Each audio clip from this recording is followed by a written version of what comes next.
lots of fast friends with all of you in the room.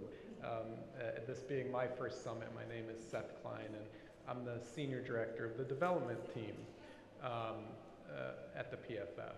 So I'm learning along with all of you, and it's been a great experience for me. So we're going to talk about fundraising and events.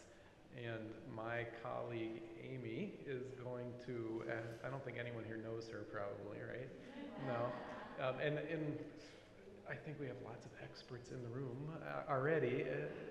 People here that really know how to throw some pretty fabulous events. So Amy, take it away, and then I'll come up at the end because there are some housekeeping notes regarding where to go next with cocktail reception and dinner and all of that good stuff.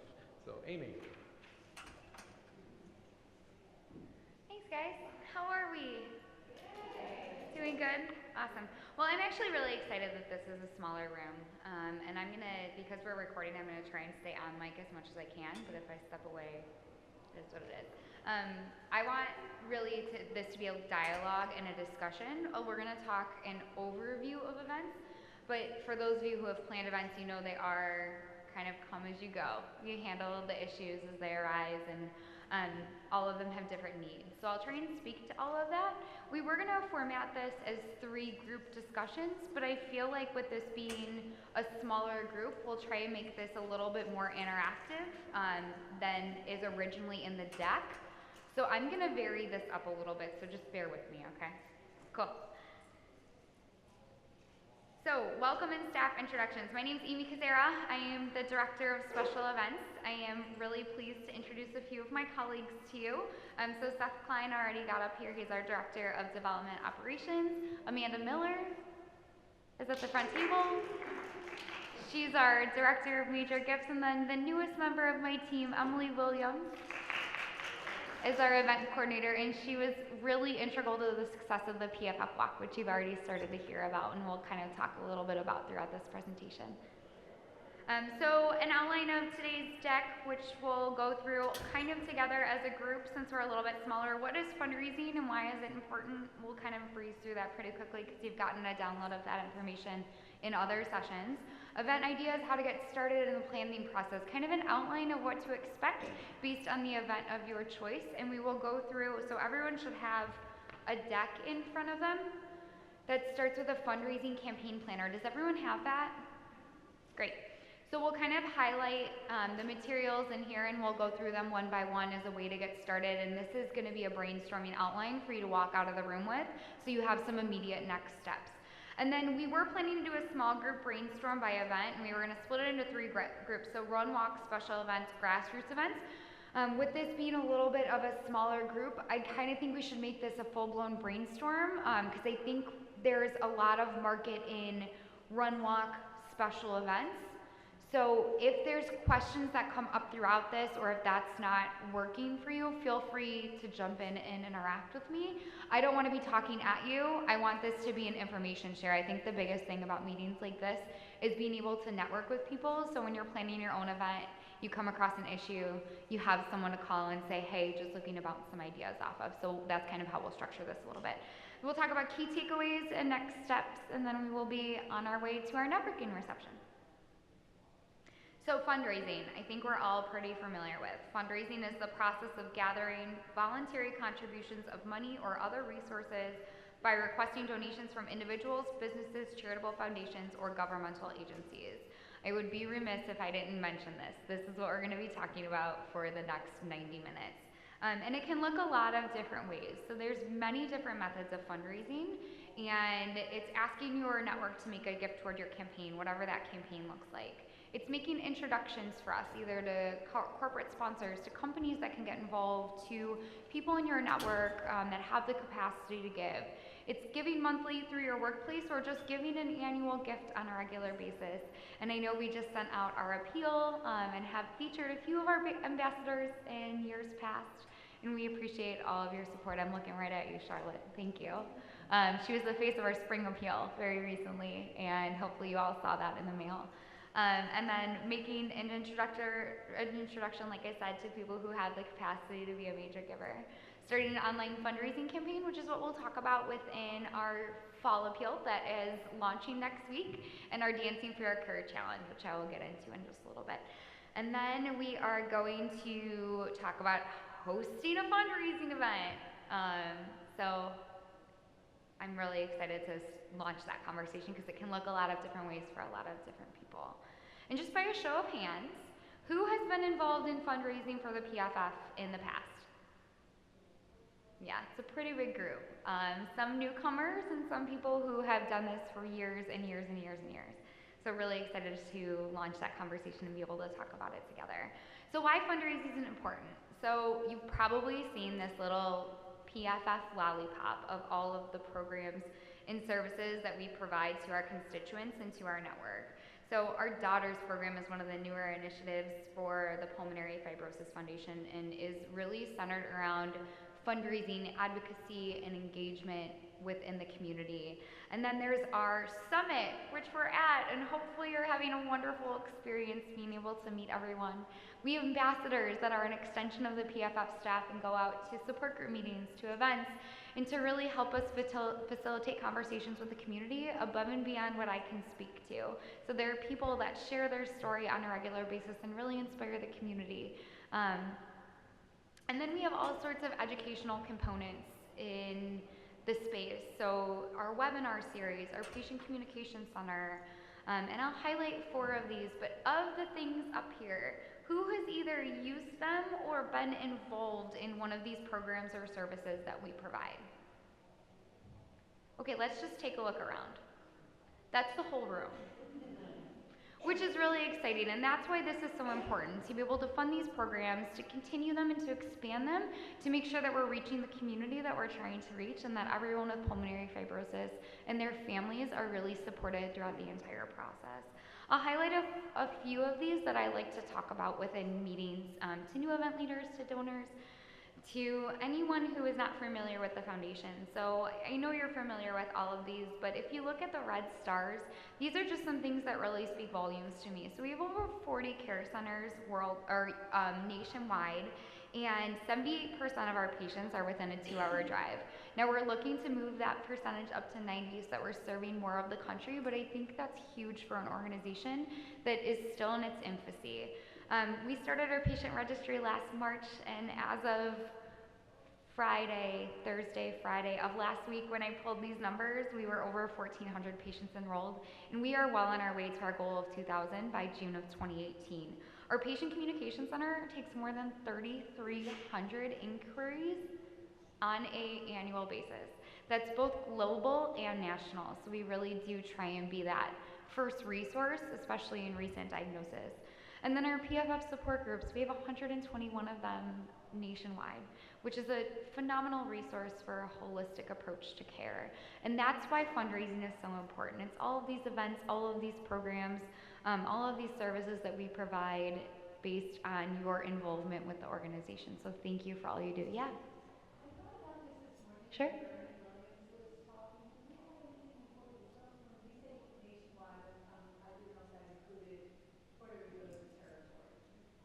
I do not believe we have a support group in Puerto Rico currently. No, I don't believe we do. I can double check on that and get you an accurate answer. We did have a support group in Venezuela. Is that where?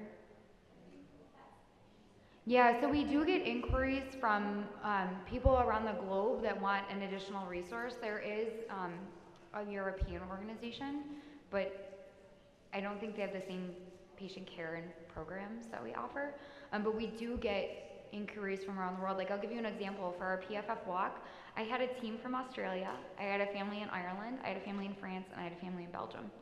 So that was just one of the ways that we were able to touch on the global level, and it's something that we're working to facilitate as we continue to build awareness, because obviously if you have a nation or a global reach, people are more aware of the disease. The more aware you are, the more educated you are, the more people to get involved. Kind of that circular method. Great question though.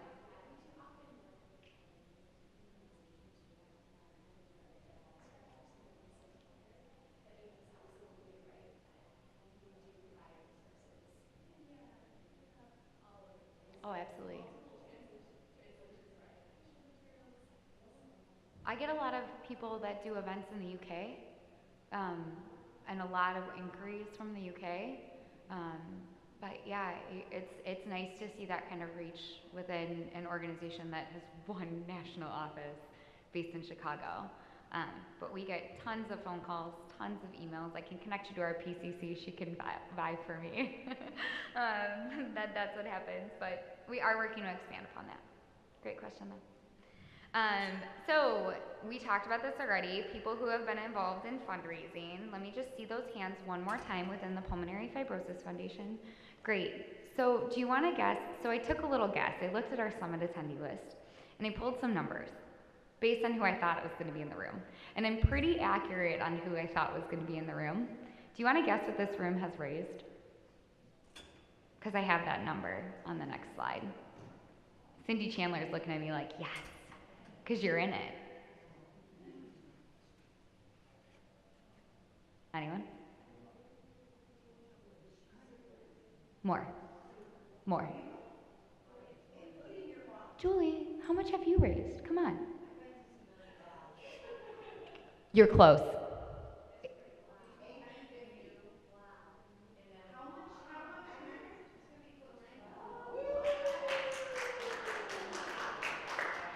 This room has raised $1.2 million for the foundation. No, that does not include my walk. No, it does include your walk though. So I just want you to really see the impact that you've made on this organization. And this is a cumulative number, so I have event leaders who have been with us for more than 10 years. And have been really working to build their event and to build the community for more than 10 years. So this is a cumulative number, just so you're aware, but just look around the room and look at what an impact you've had on this organization already. $1.2 million is no small feat. It's a huge accomplishment, and I'm certain that we're on this path where we're going to continue to grow that number and continue to be successful together, and that's what today's program is about. And why these things are important, it's important to advance our mission forward in research and in patient care initiatives and patient care programs above and beyond what the Pulmonary Fibrosis Foundation offers. So we've awarded more than $4 million in sponsorships and research grant programs.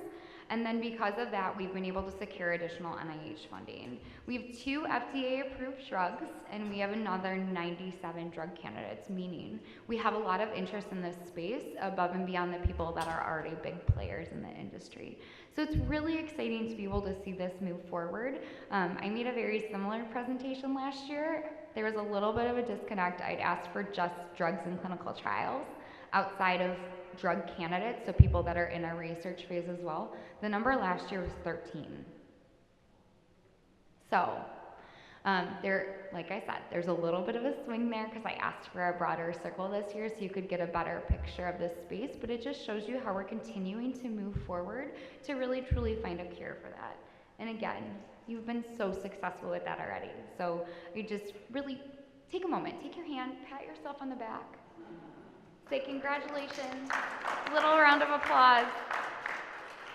And we have a lot of people who have already done this for our organization. So if you're new and you're thinking, how do I get started? I'm a little intimidated. Where do I go? Just look around. You have so many people in this room who are willing to support you, who are willing to share, and who are willing to guide you through the process. So hopefully that makes it a little bit of a lighter lift. So here's the key components to a successful fundraiser. This is just kind of an idea to get us started. So the campaign planner in front of you, your first page of your document, is a very abbreviated outline of what is on the deck in front of me. So we'll walk through all of this together, starting with selecting your event. We'll set a goal. We'll start to make a plan. Talk about marketing, communications, and social media, how important it is to share your story and how that's really the bread and butter of what we do, how to make an ask, recruiting support within your committee, volunteers, and then in corporate, day of your event, and how to close it all. We'll then do a little brainstorm together, and we will talk about some key fundraising takeaways and be on our way. So, campaign planner in front of you. I want you to go ahead and take it out. Go ahead and grab it. I want you to envision yourself as a new event leader or a current event leader. And we're gonna walk through the event that you are planning. So we're gonna start at the very top where it says campaign. And we're gonna start to brainstorm some ideas together. So, I know I have some veterans in the room. What are some event ideas that we could start to plan together? Or some event ideas that you currently plan, or event ideas that you're thinking about?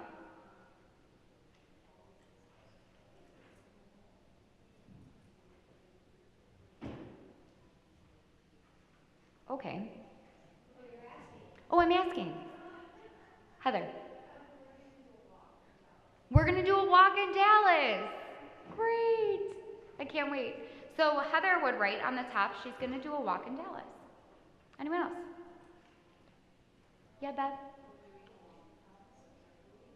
We are doing a walkathon September 8th in 2018 in Syracuse, New York. Julie. Oh, we're doing Broadway Bells. March 12th, and in New York City at the Edison Ball. Yes, we are. We are. Yeah. We have run the walk behind Central Park. Yes, we do. Yep. Yep. A walk in Central Park. There's a golf tournament in Rochester from New York, June 10th, 2018. A golf tournament. Yeah. Yes, Jane. Dinner in New York in April 2018. Dinner in New York in April 2018. These can also just be ideas. They don't need to be commitments because I feel like all of my really seasoned event leaders jumped in. A walk, yeah. Just doing a regular walk or a walk run. Yeah.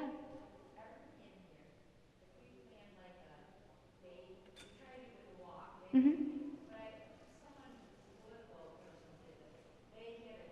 Mhm.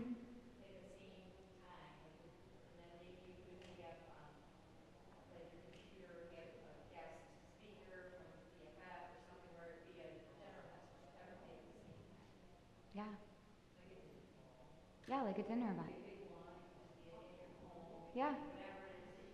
I think that's a really good point because dinner events can look a lot of different ways. So it can be a small, intimate dinner with your family and friends in your home. It can be a medium size at a restaurant. It can be like a huge gala, I think is what Cindy's getting at too.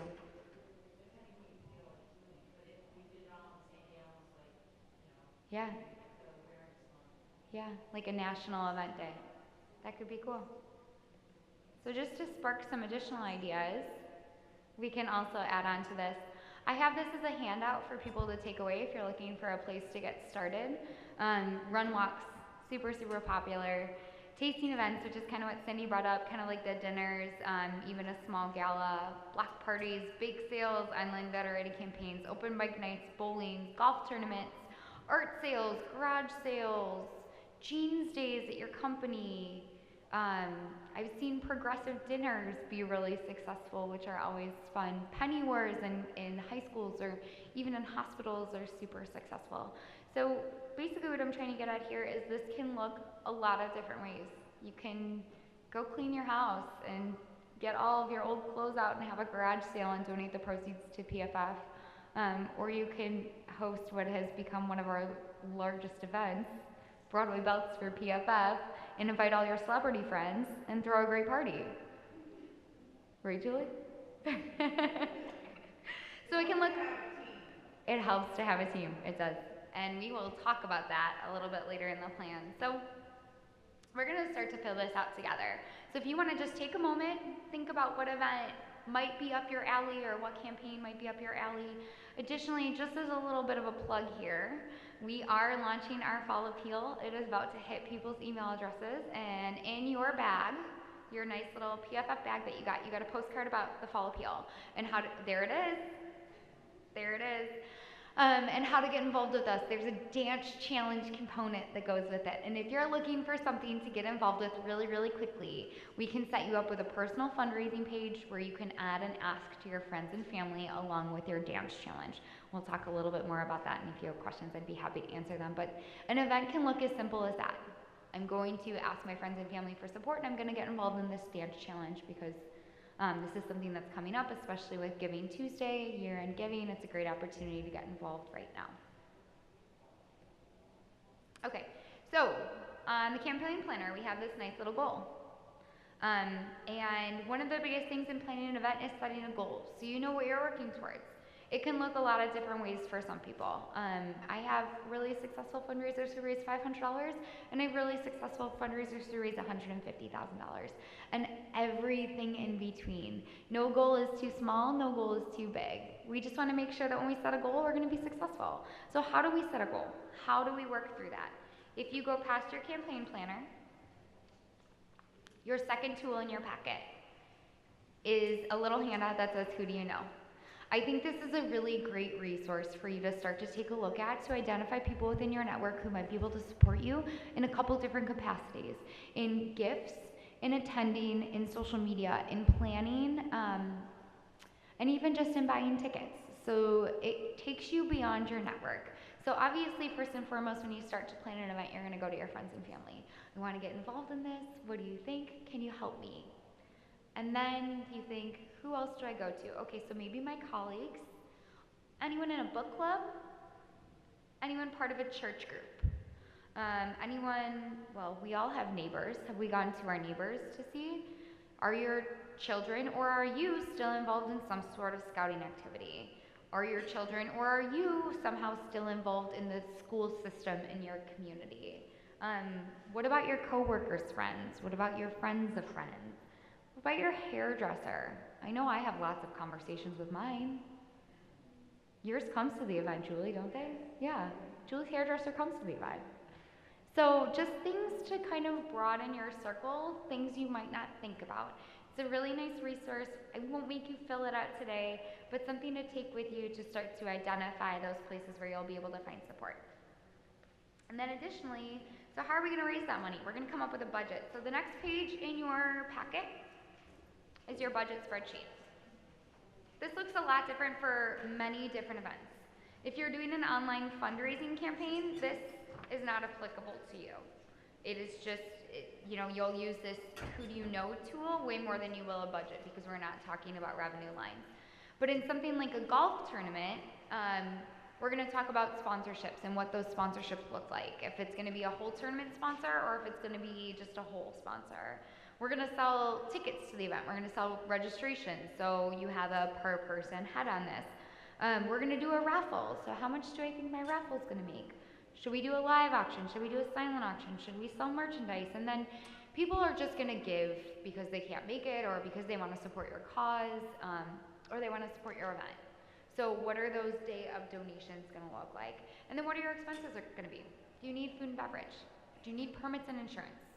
Do you need a DJ or vendors or are you going to spend marketing dollars?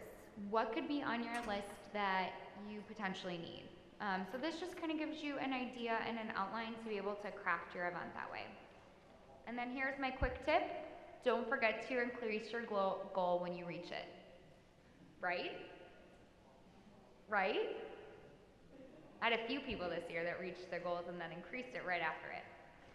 So just something to kind of get the ideas flowing. If you'd like to fill out your goal right now, you are welcome to. If you don't and you want to marinate on it a little bit, that's okay too. So here's a sample budget. So as you're looking at that budget spreadsheet, here's what it looks like. This is a walk-run event that we work on.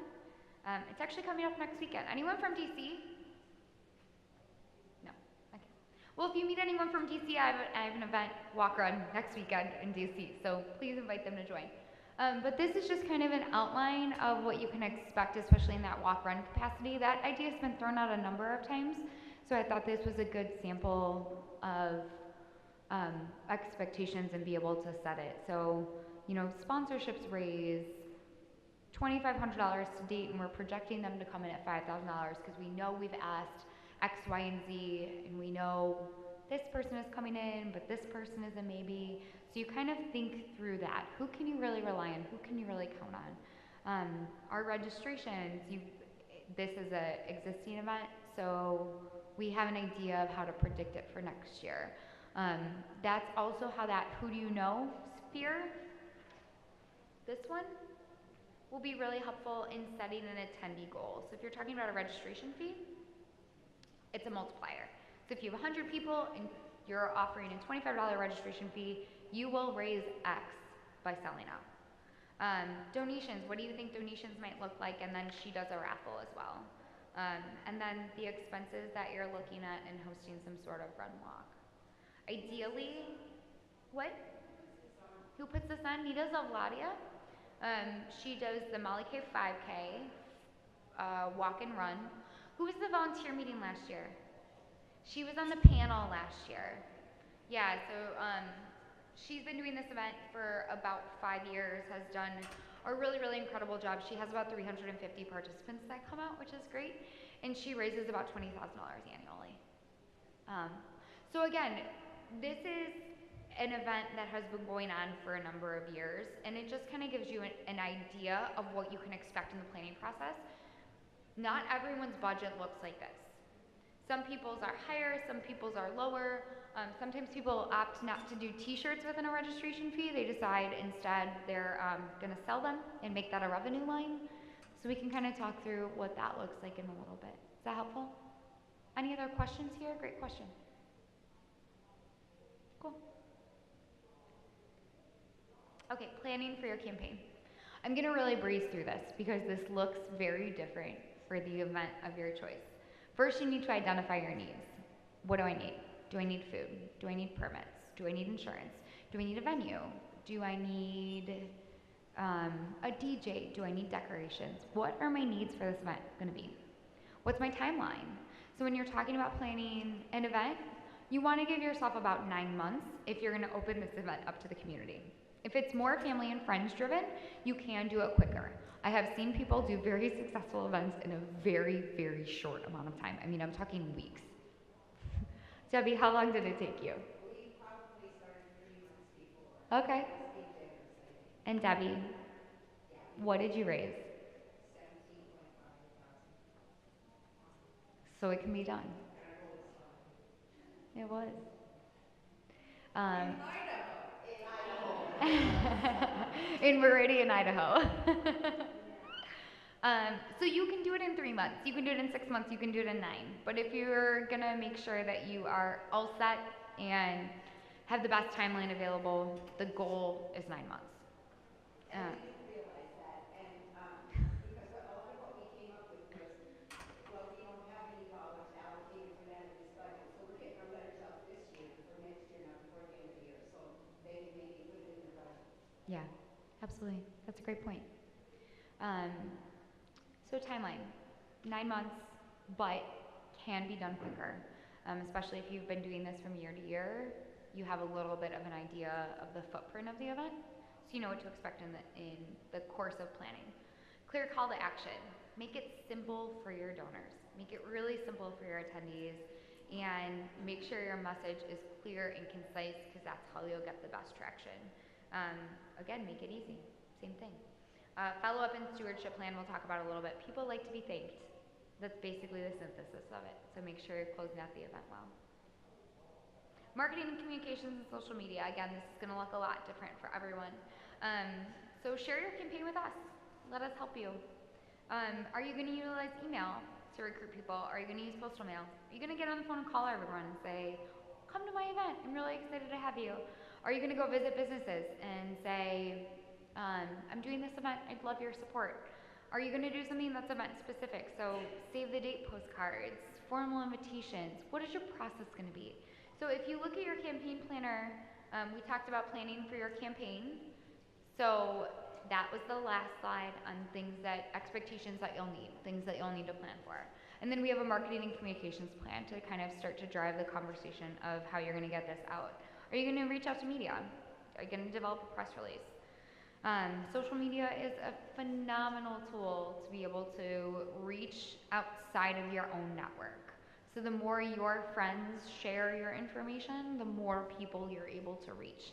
And what is that structure going to look like?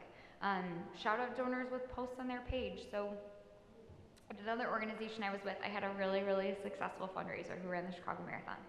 And her tactic, this is great, her tactic was every single person that made a donation, she would post a thank you on Facebook. But it wasn't just a standard thank you message. It was the most ridiculous photo she could find of them.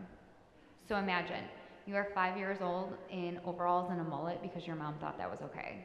That's what she would find. Or like, you're dancing at a wedding and you're in this like pose, something along the lines of, and that's what she would pick. So she was super successful because people wanted to see what photo she was gonna pick of them, to the tune of $13,000. So little things like that that make people feel inclusive of your event and supportive, and really show that you're appreciative of their support can make a huge, huge impact on your gift. And she would also post it on their pages. So if I made a donation to her, she would have gone to my page, posted the message, posted the picture of me like, no laughs, not a single one. Okay, great, it's going well. Does everyone have coffee? Should I order some? No, okay. So she would have gone to my page and posted it on my page so that my network would be able to see that post as well. So if she didn't know my friend Seth would have been able to see the post and then potentially made a donation or potentially get involved that way. And then making engaging with photos, we just talked about that. Any questions? Cool, sharing your story. This is my slide from last year, where Cindy Chandler was on my panel and she did a phenomenal job of speaking. Thank you, Cindy. So this is why we do what we do. These are our stories. These are the reasons that we're involved. And this is why we want other people to be involved. So this, I did a very similar presentation at the volunteer meeting last year for those of you who are involved. These were all of my panelists, and these were the reasons why they were involved with our organization. I would almost 100% assume that each of you are involved because you have a unique story and a unique connection to pulmonary fibrosis.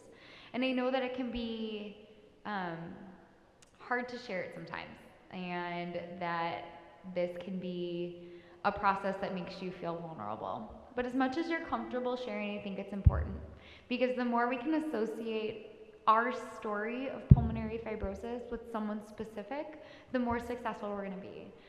There's a stat flying out there that you're like 3 times more likely to get a gift if there's a personal connection to it.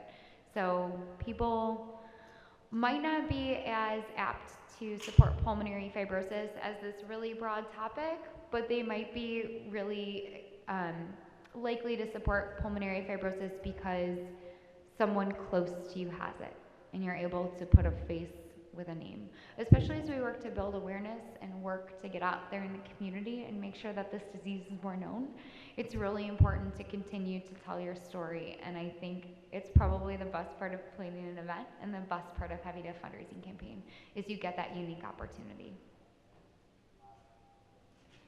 Cool. So in making an ask, we want to get specific. Again, this looks a lot different for a lot of different campaigns, so we customize it. We customize it for our audience. Who are we speaking to? What are we asking for? Are we asking for an in-kind donation? Are we asking for sponsorship? Are we asking for a gift? Are we asking them to be an attendee? Or are we asking them to post on social media? That's a really different message. So make sure to customize it so people feel included and it's easy, it's clear cut, they know how they can support you. Corporate support. This can look a lot of different ways. There's obviously sponsorships. There are grants out there. And one of the newest things that is coming to market is matching gifts and volunteer programs. So there's a number of organizations who offer matching gifts, and there's a number of organizations who have capitalized on that and also now offer volunteer programs. I'll give you an example. Bank of America offers a $250 grant for 40 service hours. If you're planning an event, let's be real, it's gonna take about 40 hours. Throughout the course of 9 months. And Cindy Chandler is laughing at me because she's like, yeah, times 6. So it's a process, it's a lot. So as people are getting involved with your event, if they have some sort of volunteer program at their company, Bank of America is not the only one out there. There's a lot of organizations who have volunteer programs that they will pay people for service hours. Those can be volunteers at your event. Those can be people on your committee. Those can be companies that you work at. But it's always nice to get out there and say, does your company offer a matching gift or other ways to get involved with the organization? Because that is applicable to every single event, every single fundraising campaign that you do, regardless of if it's our dance challenge for the fall appeal or if it's a undertaking like Broadway Bells. Rule of 7, follow up on your request. So I saw a stat recently that people are hit the home button of their phones like 62 times a day. And then there's advertising, and then there's social media, and Twitter, and Facebook, and Snapchat, and Instagram, and and emails. I have 3 email accounts. It's really hard to keep up. I'm getting all of these messages a day, and it's somewhere in the ballpark of about 5 million messages you get a day, and you only intercept so many of them. So there's a new rule of 7 out there. You need to reach people at least 7 touch points before they're gonna start to make a reaction. I know, it's bigger than last year. So, obviously the people closest to you will react almost instantly, but I know there's a stigma out there that you feel like you're pestering. You feel like you're asking too much. You feel like you can't ask again. More than likely, they forgot. How many things do you have on your to-do list? How many email addresses do you use? Are you on all of the 27 social media platforms that I just named? There's a lot of messaging going out there, so don't be surprised if you don't get an immediate reaction. And don't be upset if you have to send a few times. More than likely, people want to give to you, people want to get involved. They just have gotten busy in their regular lives, and I'm certain that all of us can understand that. And then continue to share your story year-round, whether you're planning your event or not. There's always an opportunity to start the conversation that would open the door to not only your event, not only your fundraising campaign, but the foundation as a whole. Recruiting support. This can look a lot of different ways for a lot of different people. Engaging your family and friends is obviously a phenomenal place to start. Committee development. So committee is a scary word to some people. They think it means getting really involved and having all these responsibilities, and then at the end of the day, they're responsible for it. It doesn't need to be that way. You can call it a team, you can call it a board, you can call it a planning group. Cindy, what do you call yours? Our volunteer committee. Okay. Oh, you weren't, I could have sworn you were Team Chandler. Oh, no, well, yeah, because for PFF team, I think it was. Yeah. So you can always call it a team. We have a long name for it. It's easy. Just call it a team. They won't know the difference. Same thing. Harness the existing talent of your family and friends. Do you have a sister who works in public relations? Well, that marketing bullet point just got crossed off your list. Do you have a family member that works for Halston? Oh, that sounds like a silent auction item to me. So who's in your network? What do they already do? How can you use their pre-existing gifts and give them a really easy way to get involved? Hey, can you just call the Hilton for me and get me a hotel stay? Thanks so much. And then that adds against your revenue line. And then empower others to align themselves with us. We're happy to help. We're here to do that. And in some cases, I've seen a lot of event leaders have these committees that have been really successful, and then that committee member goes off and creates their own event. So you're expanding our circle, which is great. Volunteer recruitment, we talked about this a little bit. Start with corporate. Sometimes there is financials behind it, or revenue that you can get for your event behind it. Kohl's, FYI, will give you 5 volunteers for a 3-hour shift, and you get $500. Yeah. Kohl's, the store, has a volunteer program where they will give you 5 volunteers for 3 hours, and then they give you $500. It's great. Sometimes it's hard to get, isn't that awesome? So sometimes when there's big programs like that and people know about them, they are a little bit harder to get into, but something to keep in mind. I understand that Best Buy and Target has similar policies. If you figure it out, let me give you my card. Please call me. I have tried to figure it out for a number of years. But there's a number of organizations out there that have really tried to create a community footprint and want their employees to be engaged. There's numbers of companies that give days off for volunteer hours, that give money to, so just something to keep in mind. Student groups, service hours, always looking for them. Online resources, there's Volunteer Match, there's other places online that you can post on social media and recruit for support, or in an email that you use to your family and friends to start to figure out how to get people to support you. And then don't forget, we're here to support. PFF staff, put your hands up. We're here, all 4 of us, and we're expanding our team as well. So you'll have a few new faces in the group at Summit 2019.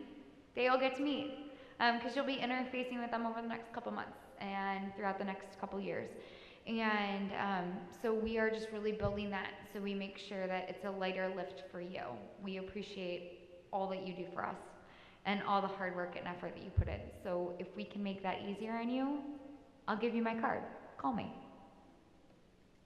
Dave Event. Have fun. Moving on. No, I'm just kidding.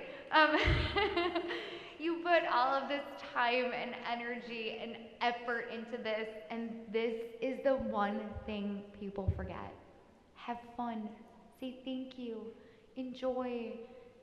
Celebrate. Share your story. But this is why you do it. So don't forget to have fun. Closing out the campaign and preparing for next year, thank you notes. Send them. People appreciate them. I get bills in the mail. A thank you card, just lovely. Finalizing your budget. Make sure your payments are done and your spreadsheet is filled out. We do ask that our event leaders return this to us. It's not a requirement. Don't look at me like that. You didn't have to do it. It's okay. This is not a requirement. Here's why I ask you guys to fill it out and send it to me, because I get calls from other people who are not in this room, and they say, what can I expect? And this gives me a better idea of what to tell them, especially in their market. So I'm from a major metro market. Debbie is from Meridian, Idaho. I'm going to use you as an example, so I hope you don't mind. Debbie is from Meridian market, Idaho. Our markets are very different.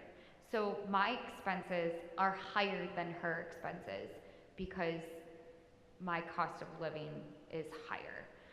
So when I have an idea of price points around the country, it allows me the opportunity to educate my donors better, and then they can use this as a resource. So this is, again, that whole community, that sharing, that networking opportunity, and a good tool for you guys to be using throughout the process. Debrief and brainstorm ways to improve next year. There's always ways to improve. There's always things that are going to go wrong at events. It just happens. It's the nature of the beast. But the more you can talk about it quickly, the better you can prepare yourself for next year. And then start planning for next year. That was a great face, Julie. So, yeah. So we're going to go into small group discussions. I think with the size of this group, I'd like to make it more expansive of all of us. We can kind of go through this deck a little bit and talk in a few different capacities. We are planning to stream this out into 3 groups. Let's take a poll real quick to see who would land where, and then we'll figure out our next course of action. So if you want to talk more about the run walk, if you could raise your hand. Okay. If you want to talk more about special events, golf tournaments, dinners, car shows, networking events, cultivation dinners, yeah, 1, 2, 3, 4, 5. You want to talk about, okay. And then if you want to talk about more grassroots events, online letter writing campaigns, percentage of proceeds, jeans, stays, big sales, art sales, all that good stuff. Okay, there was a lot of crossover in there. Do we want to do 2 groups, or do we want to do 1 big group? We want to do 1 big group. Okay, let's do it. So I have guiding questions, but I'm going to let this be a fluid conversation. I'm done talking at you. So what I would like to do is do introductions around the room. Your name, where you're from, if you currently host a fundraising event. And if you do currently host a fundraising event, I would welcome a fundraising total. If you don't want to give one, that's okay too. Total raised. Or anything about your event that you want to briefly share. Cool? Hey Bev, can you start for me?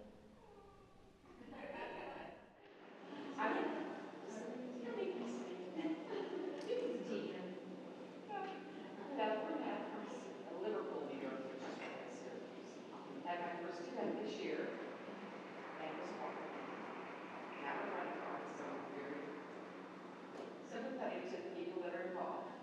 And we raised $5,600. Is it 50, 60? I think it was over that, but it's whatever. You told me I can't. Maybe it was 6,200. I think it's closer to 6. 6,000. So that's it. We're going to the year. Okay, I'm Cindy Chandler. I know a lot of you people there. Hello, everybody. I do a golf tournament. This was our 10th year, and I thought maybe that would be our last one, but no, it was our biggest one yet. And I donate a little differently.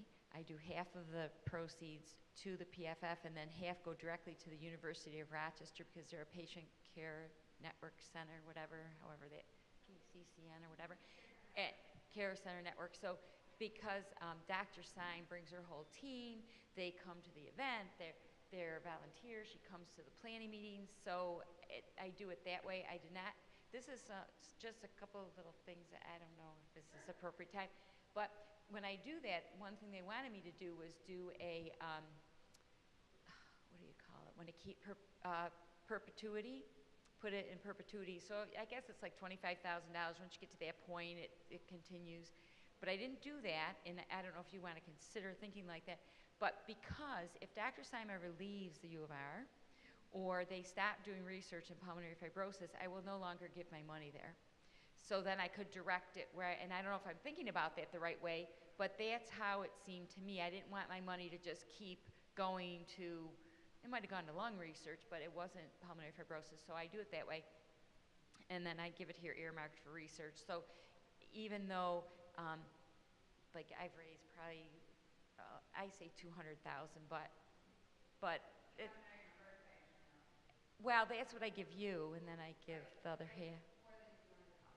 Yeah, so that's like half, and the other half has gone to U of R. But, so it's not quite that much, but 200,000, it's close enough. But I use that number when I do my things. But anyways, it's sort of fun, right? Don't we love doing it? It's sort of fun. And the day of is crazy, but you know, it's all about making everybody feel welcome and appreciated for all the work that they do, because it's a ton of work for your friends to spend days and days and then all those hours there, but it's fun. So sorry I talked too long. I'm gonna talk. Hi, Nicole, Honolulu. We have not hosted a fundraising event yet, but are currently organizing a music night, because surprisingly a lot of pulmonologists and patients all play music and sing. And then we're hoping, fingers crossed, to do a walk that's sponsored by Hawaiian Airlines. So we'll see. What are we? They're gonna make a band, the pulmonologists and the patients. So we're gonna, a couple of them actually, there's 2 pulmonologists and our clinical trial coordinator who play together already. So we'll see. Yeah. Well, they canoe paddle together, so that's. Very inspiring stories. I'm Jen Canestra, and from Grand Rapids, Michigan. At our office, we have Kindness Fridays, and so we've been banking Blue Jean Day money, but nowhere near any of this. And I'm very interested in getting ideas and learning more. We'd like to plan an event and then also to raise awareness just by little tent campaigns or whatever it is. So, yeah, definitely. I'm Amanda Miller, and I've been with the PFF for about 7 years now, and I've done all different kinds of fundraising, from our annual campaigns, letter writing, email, social media, working with our major donors, working with Broadway Belts, and other events. So I really kind of have a full spectrum. I've talked enough. So I'm Julie Halston, and you've heard this thing about Broadway belts and what is this Broadway belt. So this started 7 years ago, and it started very, very small in a little cabaret. It was at Birdland Jazz Club, and it was really a memorial service for a drama critic who had passed away, who was a friend of ours. And at the same time, my husband was diagnosed with PF. IPF, we didn't know anything about it. And then literally a friend of ours died from it. We had no idea. It was just the most astounding, bizarre confluence, very bittersweet confluence of events. So we just did this. We threw together a memorial service. It was like a cabaret. We knew that he loved Broadway. He was a drama critic for the Associated Press. We threw together some people, and Liza Minnelli showed up.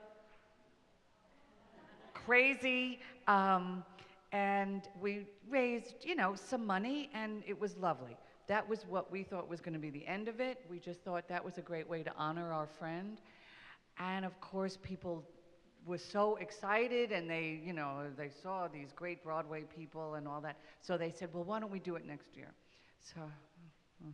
So we did, and it became, you know, bigger and bigger. And then over the last 7 years, it went from a small Birdland Jazz Club cabaret to now it's in a ballroom.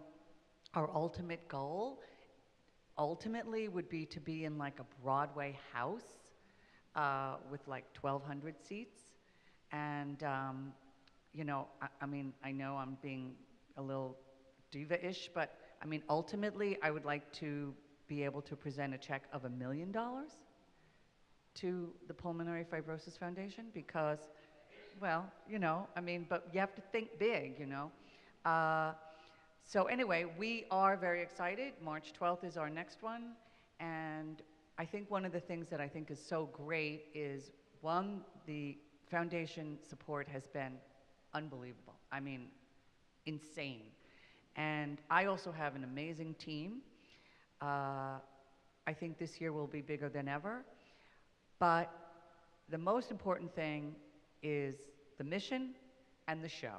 Because if you don't give, it's one thing to raise money, but you want repeaters.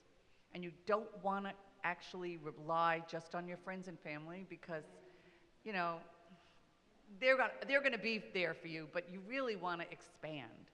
And what we're finding is that the way we're expanding is because we put on a great show and we get great people, and the word of mouth is getting bigger and bigger, but also that you stay so true to your mission and that personal story. And if you keep doing that, I think it really, really helps. I don't really know how much we have raised. I think it's, I don't know, 700 something thousand. It's, yeah, it's like 750,000 or something. So it's a lot. It's good. I'm Jane Nelson. I'm from New York. I hosted my first fundraiser last April on the 14-month anniversary of my double lung transplant. It was a dinner and a silent auction called the Take a Bite Out of PF dinner. And we'll be doing it again this coming year. And we raised a little over $32,000 in the evening. Yeah. So, And how did you invite? I mean, who did you invite? it was 61 people total, and it was mostly friends and family this year. So hoping to expand it to maybe it was a sit-down 3-course dinner this time, and next year we're going to do more casual, maybe fried chicken, something a little more accessible, lower ticket prices, and hopefully get a higher attendance. So, yeah. Are you in a large city or small? New York City. New York. Yeah. Oh, it's a small town. Only smaller. I'm Heather Cagle, and I'm from Dallas. So I turned 50 this year, and my daughter decided to do a fundraising campaign for my birthday. And so together, well, she actually surprised me. Mom, for your birthday, here are 50 hand-painted, hand-lettered cards that said breathe. They were like business card size. And so she set up, with Amy's help, set up a fundraising site. I took a little snippet with my permission from my journal from when I got diagnosed about just the importance of breath and breathing, and wrote a beautiful little campaign and raised over 5,000, I think. And for everybody that contributed, she sent them the card. And on the back it said, thank you for supporting pulmonary fibrosis, had the Pulmonary Fibrosis Foundation website on it, and sent a thank you note. It was a very kind gift, and she did very good things. So now we're going to do a walk, and we'll celebrate that for 51. So. That is. First of all, you don't look 50 years old. My name is Debbie Herndon. I'm from Boise, Idaho, actually, but the park we walked in was in Meridian. But we did a walk this year, and we had one $10,000 donor, and that's what really skyrocketed us. But we still exceeded our goal of 5,000, so, with 7.5 or something like that. So that was exciting. You took the wind out of my sail, because I was so proud of my son and his partner, because they've built a 14-foot camper from the bottom up, and they are both architects, and they work online, and they've been traveling around the United States in their camper with their 3-year-old, 2-year-old, and their Great Dane dog. And so for Miles' second birthday this year, she said, we don't have places for gifts. We don't even have an address you can send cards to. So what I would like you to do is to give to the Pulmonary Fibrosis Foundation. And I was really excited that they were donated $500 to that. One more thing I want to say is I also belong to another organization in our city, the St. Alphonsus Hospital Foundation, and they do a bunco for boobs every year. And so, that's taken, but that's one hell of a good fundraiser, and we've raised tons of money for underserved women to get mammography. So we would like to do, probably one of our friends is being worked up for a transplant, and so we're probably going to do a private fundraiser for her for bunco for better breathing. But it won't be, we don't want to take away from them, so we'll do it more privately like.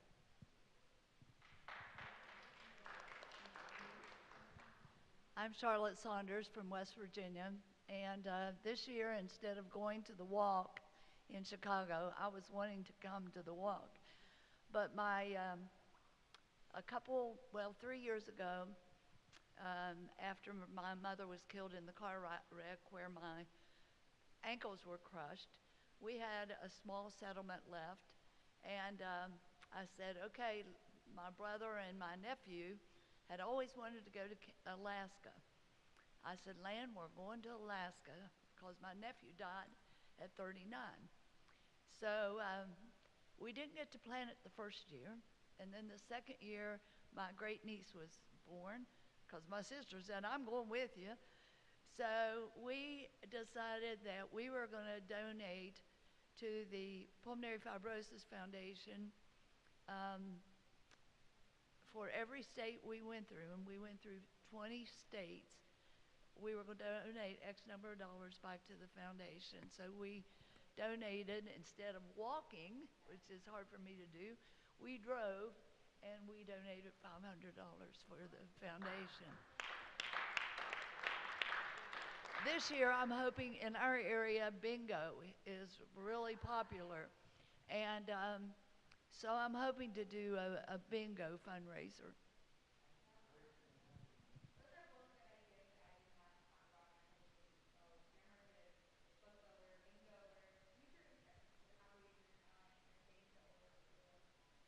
I'm Dr. La Rosa from San Antonio, Texas. I did have a question. If we have a website and we put a link, or even on Facebook, that directly links it to the PFF to donate, like y'all do on yours, is there a tally that you could tell how much has been donated through our support group? Okay. Do you know what I mean? Yeah, because I think that would be so easy, because that's what I'm working on right now. Mm-hmm.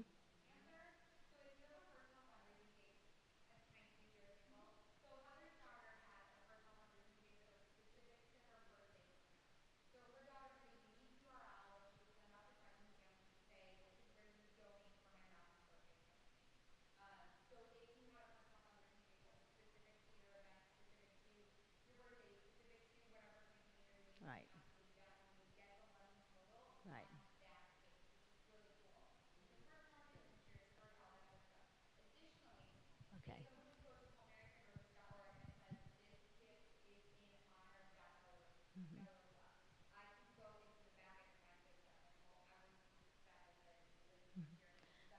Yes, but I'm talking about our support group, I'm sorry.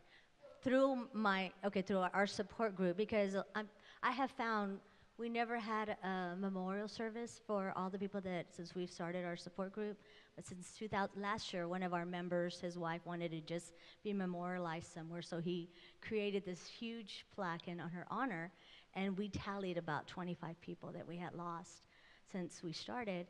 And when I went back and had to Google a couple of them to exactly see, more than half said that instead of flowers, they wanted their funds to go to the PFF.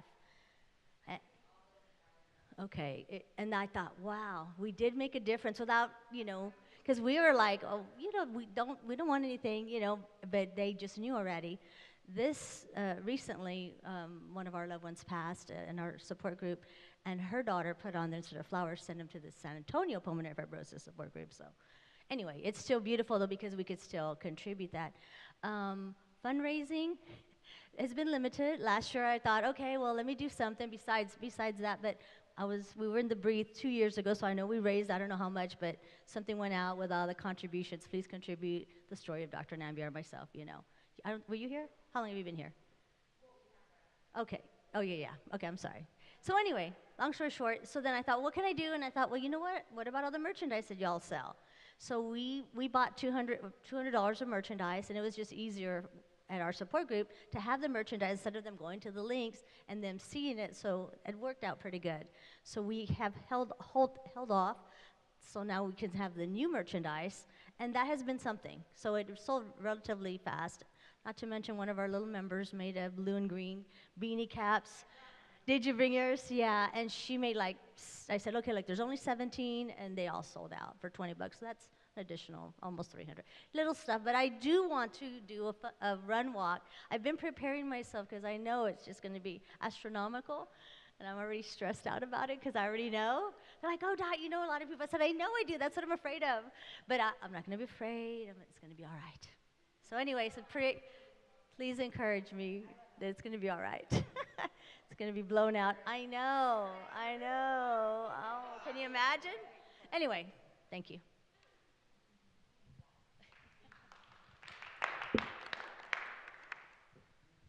Okay, I'm Lisa Boyd. I'm from Chicago. I did the walk this year with my mom, so that was great, and we joint fundraised. And then in the past, I'm a runner, so I've, instead of planning my own run, which I would love to do, I just haven't taken the effort to do it, but I join a run that's already planned and get people to run with me, and then we raise money that way. So we focus more on the fundraising. I think our most significant effort was the year that my father passed away. My entire family came into town. We were all running in the race. There were 15 of us.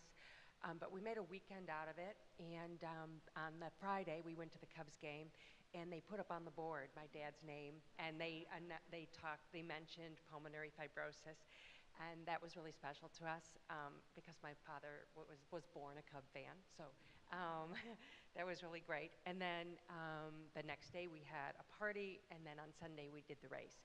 And so it was just a really great weekend, and we had a lot of support from family, friends, and relatives, so I'd love to do something like that again.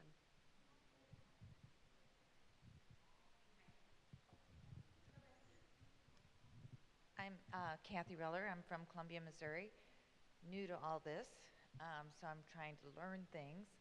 When my husband did pass, we did, instead of donations of flowers, we donated to PFF, so yeah. I'm Judith Friedman with a cold, and from New York City. And this year I'm on Julie's steering committee for PFF. In the past, I have had a team that has walked in the walk in New York City called Friedman Fighters. My sister actually is in the merchandise business, so she was able to create all sorts of, not all sorts of, but create a t-shirt.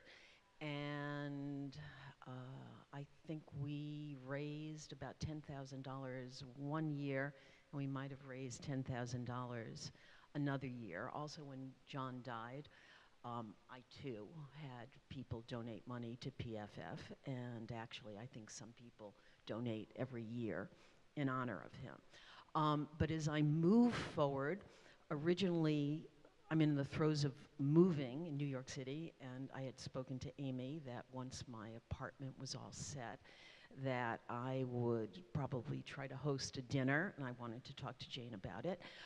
But I also spend a lot of time out in Utah, in Park City, Utah, and one of the things that started churning in my head was to maybe do a hike. Because in a way, being able to walk, to hike, etc., you know, is all about breathing. It would also be a great opportunity for me to extend my reach out there and make PFF a little more recognizable in that state. So those are my thoughts.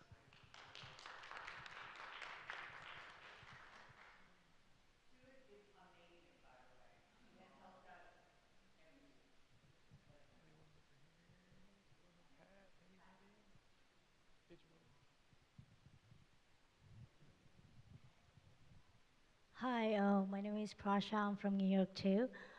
I had done small fundraisings, in which one time I sold cupcakes on the street, and one day by the strangers I raised $800.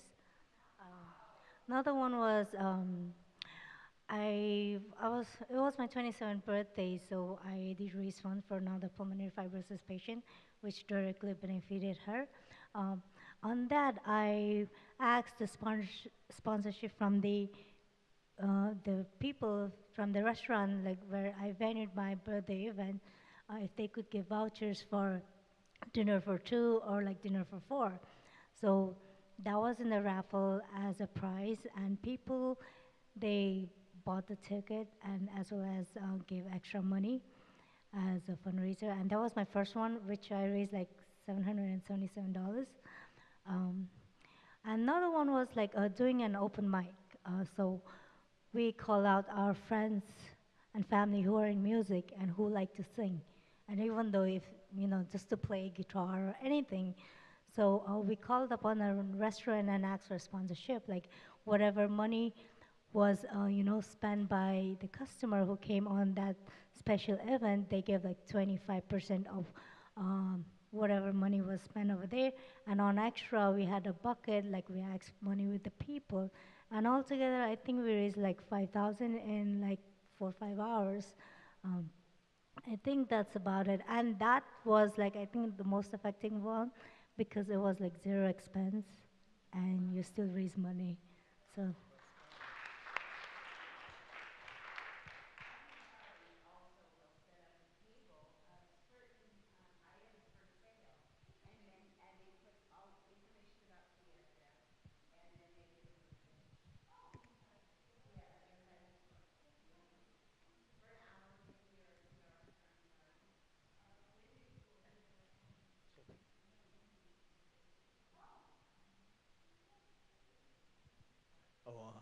My name is George Kaminsky. I'm from Vancouver. We do fundraise. Since my transplant, I've been quite involved in trying to find ways to fundraise. We got associated with a current run that has 87 charities, having teams represented, and each charity raises funds. Our first year, we got $15,000. It's quite that. Then we got involved with a major bicycle event. It's called the Grand Fondo, and it runs from Vancouver to Whistler. And we raised $24,000 in that. We're kind of lucky because we've got some wealthy contributors. So one of them offered their house for a party to raise, and we raised $50,000 for research from this, and hopefully it will continue. But the most exciting one is one of our patients, the company he worked for, is a large retailer in all of Western Canada, and they have like 49 stores. So they offered us for IPF month in September and at till campaign. So as customers will go through, they have given the opportunity to donate $2 or whatever to the fund. We don't know how successful we are yet, but it sounds quite exciting. We're trying to hopefully have it a yearly event.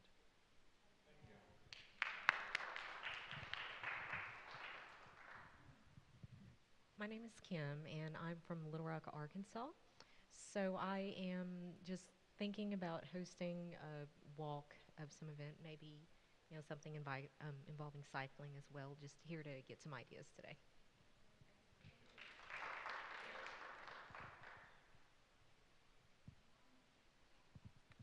Hi everybody, I'm Pat Rosa, and I'm new to this as well, although I didn't even think to say this until I heard other people say it, but last year it was my 60th birthday and my husband would have been 70, so we always used to have like parties that, we're turning 90. We would add our, so anyway, for the birthday party, I did the same thing like as others mentioned and just had, in lieu of gifts, just please give to PFF, and a lot of people were like, wow, they were just impressed with the organization and the amount of, the small amount that goes to administrative costs. And so it was just a great way to also get the word out. So now I'm thinking of what else I can do. And like Kim, there's been a lot of good ideas here. One thing I'm thinking about is my daughter is a yoga teacher. And, again, breath. You cannot do yoga. I practice yoga. I don't know who else does, but it's all about breath. And so they do, they call them karma yoga events where you pick a particular charity and everything is donated from that, from that particular event. So I think I'm going to look into that a little bit more and see what possibilities there might be there. Hi, my name's Danielle, and I'm from San Diego. I do work for a pharmaceutical company, and for me it was very important to learn all aspects of what the foundation does. And it's been very inspirational. This is my first year being at the summit. I only started with the company 9 months ago, so I'm still learning a great deal about this illness. And it's been really inspirational to be here, so thank you for sharing all of your stories. And for us, it's very important to get the perspective, to put the faces with the names. And it's been very powerful, but also to see the driving forces behind it. I mean, of course, these guys work tirelessly, but you guys have all been pretty incredible. So congratulations to you all. Well done.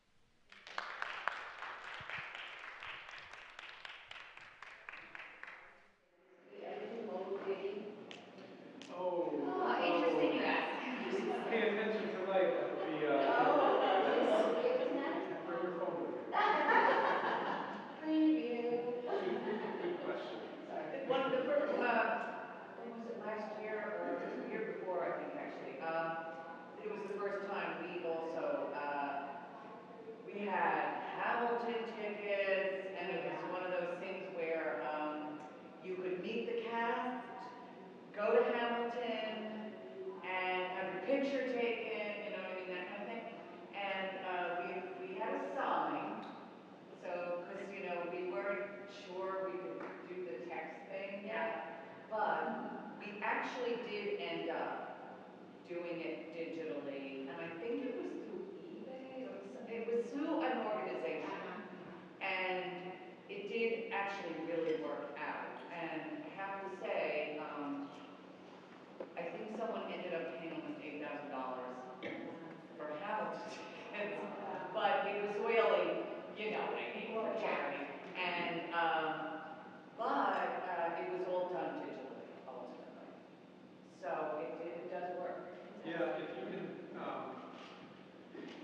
Definitely.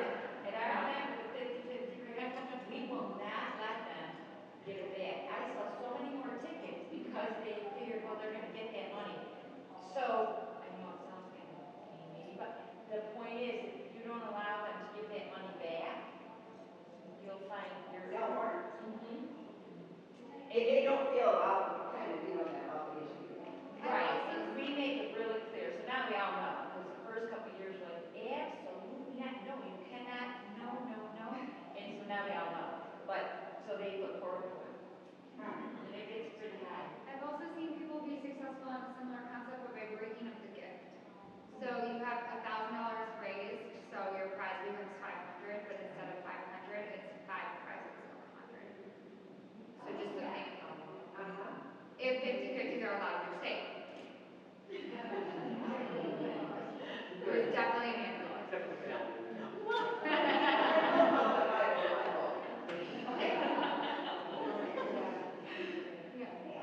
Yeah. I think Cindy Chandler asked this earlier. When we raise, if we have a particular campaign, can we say, I want to use for research or patient care, or are we allowed to designate what we want our fundraising dollars to go to? You are. You want to take it? You are, but we prefer to have it unrestricted so it can go to where it's needed the most, because a lot of the times when we have major donors or sponsors, they usually are attracted to restricting their gifts to certain places, which leaves us with large needs in other places. And I haven't done, that was my 10th one, so I did it a long time when the organization first started, so I have a little Great.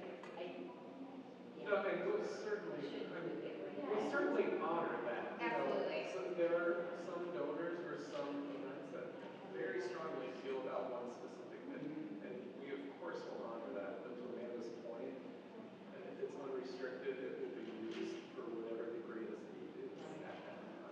There's so much controversy over this season to come. Would you tell everyone here that how much money goes to research from the money's raised? Yeah, exact number I would have to take a look at, but our percentage of operational budget is pretty slim. I heard 86 cents of every dollar goes to research. Yeah, and we're accredited by the Business Bureau. We have 4-star rating and all of charity navigator, all of the things. Yeah, we're really checked out. Just so you guys know. What happened with that, Susan, that they found that it wasn't going? I heard that something like 8 cents or something like that, every dollar goes to research. Oh. And that the CEO makes, it's a big. Yeah, right. I don't know. You're saying like 86 cents every dollar. And it depends on the year too, and what we're doing organizationally. So not just do we fund research, we fund patient care programs. Like we fund our PCC, we help with the care center. We've really launched the care center network. We started the registry as ARMS. So it's this whole robust offering of services that while we do contribute to research, we contribute holistically to make sure that from diagnosis through the entire course of the process, the patient's needs and the family's needs are really being served. Which is why I don't know the exact percentage, but I can tell you that's pretty close when you account for all of the programs and services that we provide above and beyond research. We have just a couple minutes left, so I don't know if you have some closing remarks. Yeah. Go for it. You have a question, go ahead. Yes, many times when I have fundraised, these are all personal fundraisings, but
So if you're asking for a Maybe he gift, wants to us. From your Or maybe there's organization. her support group, and then her support Right. group is, let's say, similar to y'all, but they could be like $200, $5 increments, or 10 or 20 or 30, whatever. So as long as we have name and address and amount, we can provide that to post receipt. But if we don't have that, we don't. Yeah, but many times they would ask me, it can get tricky because the check, if you get, like Dot said, 200 checks of $5, and then you just give us one big check, we don't have a way of receiving each individual. So there's a couple of different ways to do that too. We had in the past where you send a spreadsheet or a list totaling out the names and addresses and the amounts. Another way we do it, which would be pretty simple, is we have donation envelopes that people can fill out. So yeah, just whenever you have a question like that, we love to talk about this stuff. Absolutely, we'll help you work through all of that. Great question. Is there a minimum? Because I know, like, in Texas, like, you're not legally, obligated to send us, there's like 200, 300 per year. Yeah, so there is a minimum that gets automatically generated, but that doesn't mean you can't request one. So you can request a tax receipt at